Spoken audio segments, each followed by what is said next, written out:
नमस्कार, मैं एम.के. पांडे। हमारी धारणा पर आपका स्वागत है। आज बाल झड़ने और गंजेपन की पूरी दुनिया में समस्या है, बहुत बड़ी समस्या है।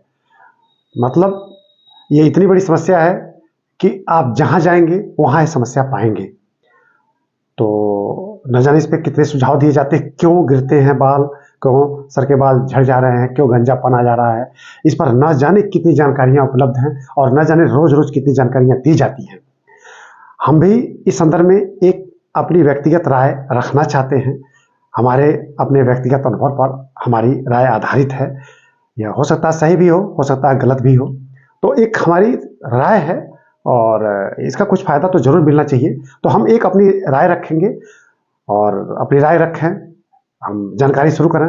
इससे पहले आपसे आग्रह है कि आप हमारे चैनल को सब्सक्राइब कर लें तथा इस वीडियो को लाइक और शेयर जरूर करें। तो जैसा कि हमने आपसे चर्चा की कि बाल झड़ने और गंजेपन की आज बड़ी विचित्र सी समस्या है, बहुत ज़्यादा समस्या है। और बाल तो लगभग आज सबके ही थोड़ा बहुत गिरते ही झड़ते हैं। हमारे भी बाल बहुत सारे झड़े हैं, तो कोई इससे बच नहीं पाएगा। फिर भी अपनी तरफ से सभी लोग सुरक्षित रखते हैं, हम भी रखते हैं। हमारा अपना व्यक्तिगत अनुभव है और जिन लोगों से हम शेयर करते हैं उस आधार पे हम आपसे 4-5 इस संदर्भ में बातें शेयर करेंगे। तो आप इसको जरूर सुनिए और इसका जरूर लाभ लेने की कोशिश कीजिए। हो सकता है सही भी हो सकता है गलत भी हो। तो क्या है, जैसा कि हम देख रहे हैं, हमारी त्वचा की बड़ी जटिल बनावट है। हमारी त्वचा 2 परतों से मिलकर बनी होती है। सबसे ऊपर बाह्य त्वचा होती है और उसके नीचे आंतरिक त्वचा होती है। बाह्य त्वचा भी पतली पतली 5 परतों से मिलकर बनी होती है। उसमें भी ऊपर की जो 4 परतें होती हैं वो एक तरफ से डेड होती हैं या निर्जीव होती हैं, और नीचे की जो मैल्पिगियन परत होती है बाहरी त्वचा की, वो जीवित होती है और उसी के एक तरफ से माइटोसिस से या उसके सेल डिवीजन से ऊपर की परत बनती रहती हैं और धीरे धीरे धीरे वो रिन्यू होती रहती हैं। तो त्वचा हमेशा अपना रिन्यूअल करती रहती है। तो निश्चित रूप से अगर हम त्वचा की देखभाल प्रॉपर करें, अच्छी तरह से करें, तो त्वचा हमेशा चुस्त दुरुस्त रहेगी। तो हमारी फिजियोलॉजी, हमारी बायोलॉजी तो ऐसी है कि अगर हम अपना खान पान सही रखें, पानी पर्याप्त पिएं, तो त्वचा की कोई समस्या नहीं आएगी। और बाल, सर के जो बाल हैं ये भी त्वचा से ही संबंधित हैं। जो बाल के हेयर इसकी जो पैपिला, इसकी जो जड़ होती है वो आंतरिक त्वचा में होती है। आंतरिक त्वचा ही शरीर से पोषण प्राप्त करती है और जैसा पोषण रहेगा उसी तरफ से हमारे बाल ग्रो करेंगे और उनमें शाइनिंग रहेगी। तो ये तय है कि पोषण स्तर हमारा सही रहना चाहिए।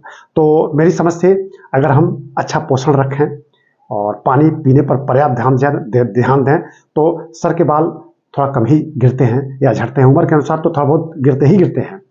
लेकिन आज जो समस्या ये है वो प्रदूषण से ज़्यादा है। प्रदूषण, मानसिक तनाव, मेरी समझ से प्रदूषण पहले नंबर पे हम रखते हैं, दूसरे नंबर पे मानसिक तनाव और तीसरे नंबर पे ये जो खान पान का जो असंतुलित इस समय चल रहा है हिसाब किताब, इसको हम रखते हैं।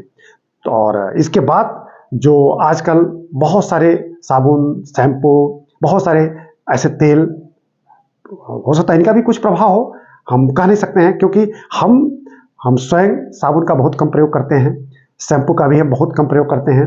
और सर पे पहले तो न जाने हमने कितने कितने तेल यूज किए, न जाने कितने कितने शैम्पू लगाए, लेकिन अब बहुत सेलेक्टेड हम लगाते हैं। और सर पे तो हम अधिकांश सरसों का तेल रखते हैं, तो और शैम्पू भी बहुत संतुलित। तो हम अपनी बात कर रहे हैं यहाँ, ठीक है। और सार्वजनिक क्या होना चाहिए क्या नहीं, हम इसके लिए अधिकृत नहीं है कि यह सही है वह सही है, सिर्फ हमारी अपनी व्यक्तिगत राय है। तो मेरी समझ से यह अच्छा होगा कि हम सर पे जो तेल रखते हैं उसका सही चयन करें, जो शैम्पू हम यूज करते हैं उसका हम सही चयन करें।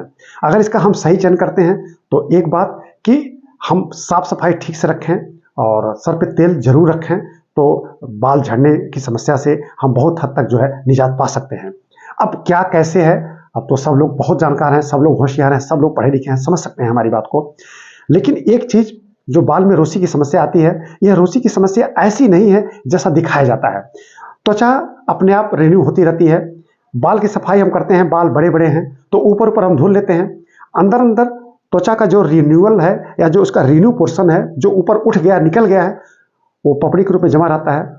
अमूमन वही रूसी होती हैं। तो रूसी शरीर बाल में आ जाना यह कोई ऐसा सिम्टम्स नहीं है, इस तरह का कोई लक्षण नहीं है कि बाल हमारे खराब हो गए हैं।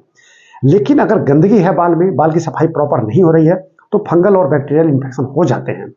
और अभी हमने इसके पहले के वीडियो में चेहरे की झुर्रियों से संबंधित वीडियो हमने बनाया था, तो हाल के जो शोध हुए हैं उन पर आधारित हमने जानकारी दी थी कि बैक्टीरिया इसके लिए जिम्मेदार है, एक बैक्टीरिया भी उसके लिए जिम्मेदार है। इसी तरह से बाल के झड़ने के लिए एक समस्या और है कि अगर हम साफ सुथरा नहीं रखते हैं तो इसमें एक फंगस टीनिया कैपेटिस का इन्फेक्शन हो जाता है, वो भी बाल के झड़ने के लिए उत्तरदायी हो जाता है। अगर टीनिया कैपेटिस बाल में ज़्यादा लग गए हैं तो उससे रूसी ज़्यादा निकलती है, क्योंकि वो छील देते हैं ऊपर की त्वचा को, तो बाल झड़ने का ये भी एक कारण है। तो मेरी समझ से अगर बाल की हम साफ सफाई ठीक ठाक रखें, लेकिन शैम्पू भी सोच समझ के हम यूज करें। दूसरा कि शैम्पू खुले ना यूज करें, पहले हम तेल रख लें और तेल को 10 घंटा 15 घंटा पूरी रात रहने दें, वो पूरा मिल जाए और तब जाके हम शैम्पू का इस्तेमाल करें, तो निश्चित रूप से इस पर हम नियंत्रण पा सकते हैं। लेकिन पानी अगर शरीर में कम है और हमारा पोषण स्तर कमजोर है तो निश्चित रूप से बाल की समस्या झड़ने की तो आनी ही आनी है।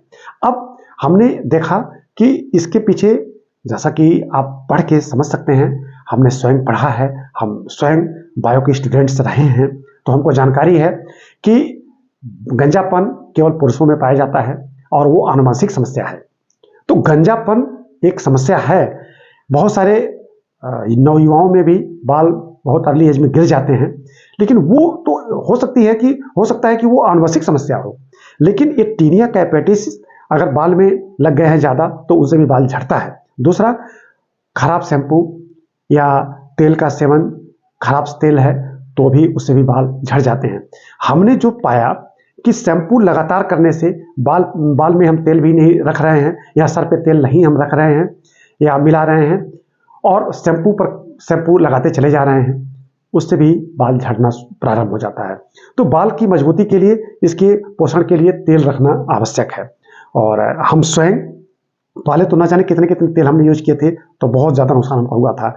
हमारा अपना अनुभव है कि मतलब तेल सोच समझ के, हम तो अधिकांश सरसों का ही तेल रखते हैं, शाम को रख लिया, सुबह धुल लिया शैम्पू से, ठीक है। तो कम से कम हम कह सकते हैं कि हमारे बाल तो मजबूत हैं, पूरा मजबूत है और बहुत कम गिरते हैं। तो अब इस समस्या से समाधान पाया जा सकता है। अब हम आपको सिर्फ 2-3 लाइन में इस वीडियो को हम समेट लेंगे। हम आपको बस सुझाव क्या देना चाहते हैं कि आप एक तो नियमित अपना सही भोजन रखें और न्यूट्रिशन पर पर्याप्त ध्यान दें। विटामिन ए आपके पोषण स्तर में या पोषण में पर्याप्त रहना चाहिए। विटामिन सी, अन्य खनिज भी पर्याप्त रहने चाहिए। विटामिन बहुत बड़ा रोल अदा करते हैं। दूसरा कि आप पानी पर्याप्त पिएं। तीसरा, शैम्पू और तेल का सोच समझ के सेवन करें और बहुत ज़्यादा नहीं। जब भी शैम्पू करें उसके पहले तेल सर पे अवश्य रख लें, कुछ घंटे पूर्व, 4 घंटे 5 घंटे या पूरी रात, तभी शैम्पू का सेवन करें। और इसके बाद आपको बाल की सफाई इस तरह से करनी है कि बाल की जड़ तक सफाई हो जाए। जड़ तक सफाई होने का मतलब कि ऐसा ना हो कि शैम्पू बाल में ही चिपका रह जाए या हम ठीक से पानी न से धुल पाए। तो अगर चिपका रह गया और ऊपर से इन्फेक्शन उसमें हो गया, टीनिया कैपेटिस का या अन्य बैक्टीरियल इन्फेक्शन, तो उससे जड़ें कमज़ोर हो जाती हैं। तो पोषण स्तर ठीक रखना, पानी पर्याप्त पीना और शैम्पू और क्या बोलते हैं तेल, इसका सही इस्तेमाल करना, अगर हम इसको ठीक ठाक रखें तो हम बाल को झड़ने से जरूर रोक सकते हैं। उससे हम उस समस्या से जरूर समाधान पा सकते हैं। लेकिन जिनको यह आनुवंशिक समस्या है, जिनके लिए यह आनुवंशिक एक कारण बनता है, तो वो आनुवंशिक है, उनके तो बाल थोड़ा बहुत गिरेंगे ही गिरेंगे। अधिक उम्र में तो संभवतः है कि पूरा सर यहाँ से बीच से गंजा हो जाए, तो उसका कोई ऐसा हमको समाधान दिखता नहीं है। लेकिन न्यूट्रिशन ठीक ठाक रखने से उस पर भी हम नियंत्रण पा सकते हैं। तो आज का वीडियो हमने बहुत सोच समझ के बनाया था और सिर्फ अपनी जानकारी हमने आपको दी थी, हमने जो अनुभव किया था, और इससे आपको लाभ भी हो सकता है इससे आपको कुछ फायदा मिल सके। तो इसको जरूर देखिएगा। अब वीडियो को यहीं बंद करते हैं। धन्यवाद।